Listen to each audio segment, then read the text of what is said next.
Buen día para todos. Nuestro grupo está conformado por Cristian Camilo Martínez, Juan Camilo Vega y quien les habla, John Henry Castellanos.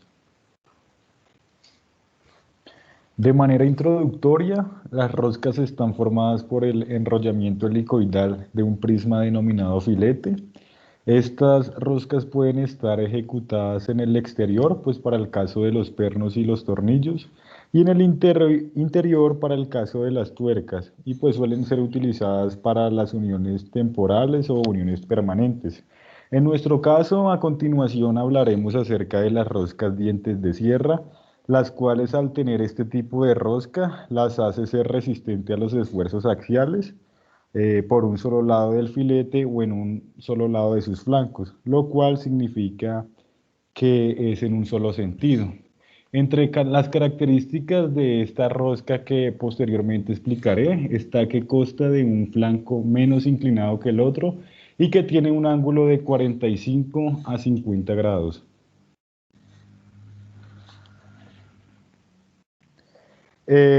Como se observa en la imagen del lado izquierdo, se tiene un flanco más inclinado que el otro, como mencioné anteriormente. Uno tiene un ángulo de 45 a 50 grados entre el diámetro menor, que en este caso se observa desde el valle hasta o con el flanco, pues que se puede observar ahí en la imagen. Como en todas las roscas hay un paso que se mide desde el vértice de fondo hasta el siguiente vértice de fondo, o mediante la ecuación que ya conocemos, la cual es que el paso es igual a 1 sobre el número de hilos por pulgadas, como se observa en la parte superior derecha. Adicionalmente tenemos una F que hace referencia a la longitud del ancho de raíz y la misma F también hace referencia a la longitud del ancho de la cresta. Esta longitud se puede calcular mediante el paso sobre el número 8. También la D hace referencia a la profundidad de la rosca y esto se calcula mediante 0.750 sobre el número de hilos por pulgadas. Y pues la fuerza en este tipo de rosca se genera a través de el flanco con el menor ángulo posible. Pues en este caso tenemos un flanco con un ángulo de 7 grados que pues se utiliza debido a que es más fácil su elaboración, pero también se pueden encontrar flancos de 3, 4, 5 y 6 como ángulo.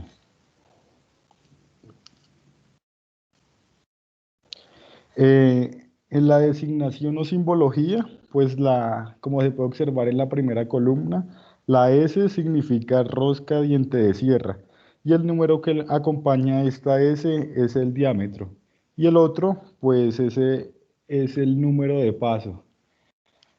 Entonces, como se puede observar en esa tabla, entonces ahí podemos ver que al tener un paso de 5 se puede trabajar con un diámetro de 22 milímetros a 28 milímetros. Ya para trabajar con un diámetro de 30 milímetros, pues se necesita un paso de 6.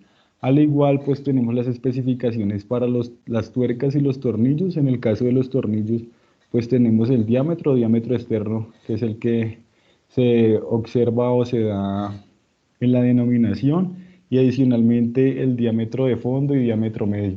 Y para el caso de la tuerca, pues podemos visualizar el diámetro de fondo.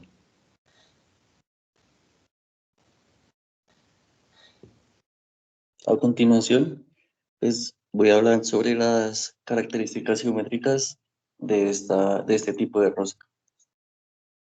Primero, es muy resistente a los esfuerzos axiales por un solo lado del filete. Esto significa, como ya lo había mencionado mi compañero, que es en un solo sentido. Esta rosca se puede observar, como se puede observar, y su nombre lo indica, se asemeja a un diente de sierra. También esta se origina por un filete cuya sección es aproximadamente un trapecio rectángulo, como se puede ver en las imágenes. Y como última característica, antes, antes este tipo de rosca era tenía un tipo de elaboración difícil, ya que se producía con un flanco de cara de presión vertical de 3 grados. Actualmente ya se producen a 7 grados, lo cual es más fácil su elaboración.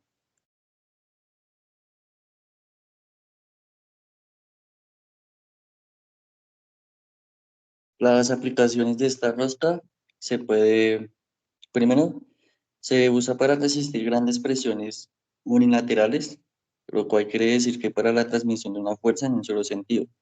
También se utiliza cuando el componente radial del esfuerzo puede despreciarse y los esfuerzos axiales son relativamente importantes en el sentido de flanco más vertical. Este tipo de rosca es muy utilizada en artillería y prensas, ya que se utilizan grandes cañones para observar el retroceso cuando éste se dispara. También es usado en pinzas de torno y fijaciones sobre plástico. Estas, este tipo de rosca, ya que tiene un perfil asimétrico, las hace adecuadas para soportar cargas axiales extremadamente altas en una sola dirección. Estas se suelen utilizar como roscas de transición, por ejemplo, en prensas hidráulicas y tornillos, equipos de elevación, minería y mandriles de torneado y fresado.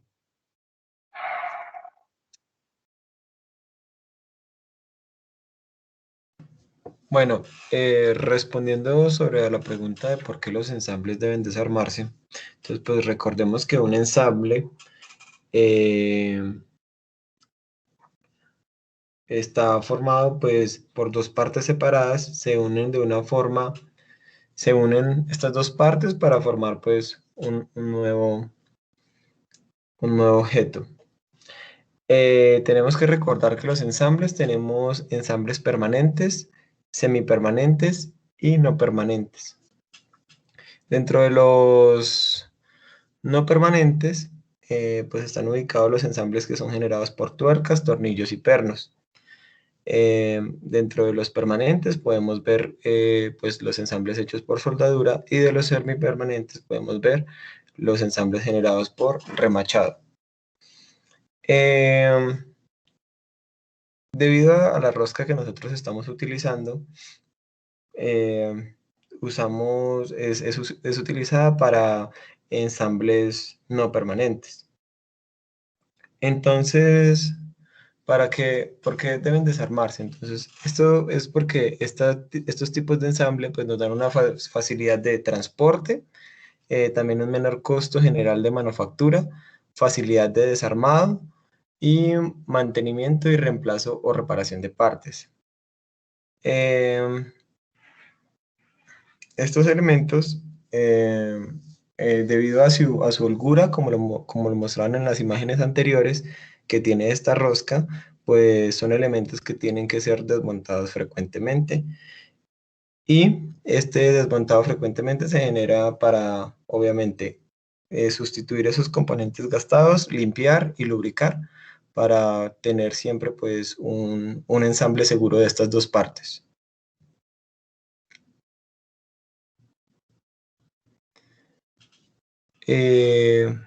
Respecto a la falla de una unión pernada durante el apriete, entonces durante el apriete tenemos que tener pues, dos características muy importantes.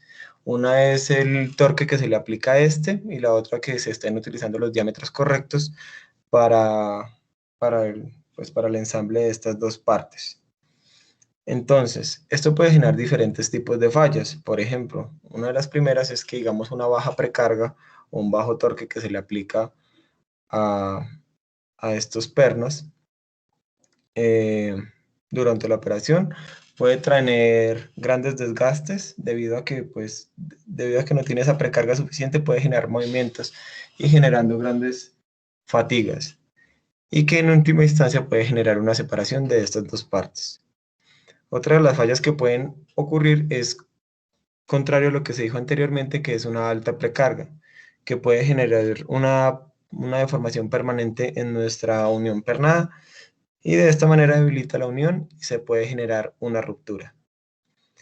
Otro tipo de falla respecto al diámetro, pues debido a que cuando se aplica un diámetro que no era lo suficientemente resistente para esta unión pernada, pues tenemos un esfuerzo de fluencia y cortante mucho menor, lo cual entonces puede empezar a generar en el punto de ruptura textura granular o deformación con escalones. Esto significa que puede haber una ruptura debido a esta sobrecarga para este perno. Muchas gracias por su atención.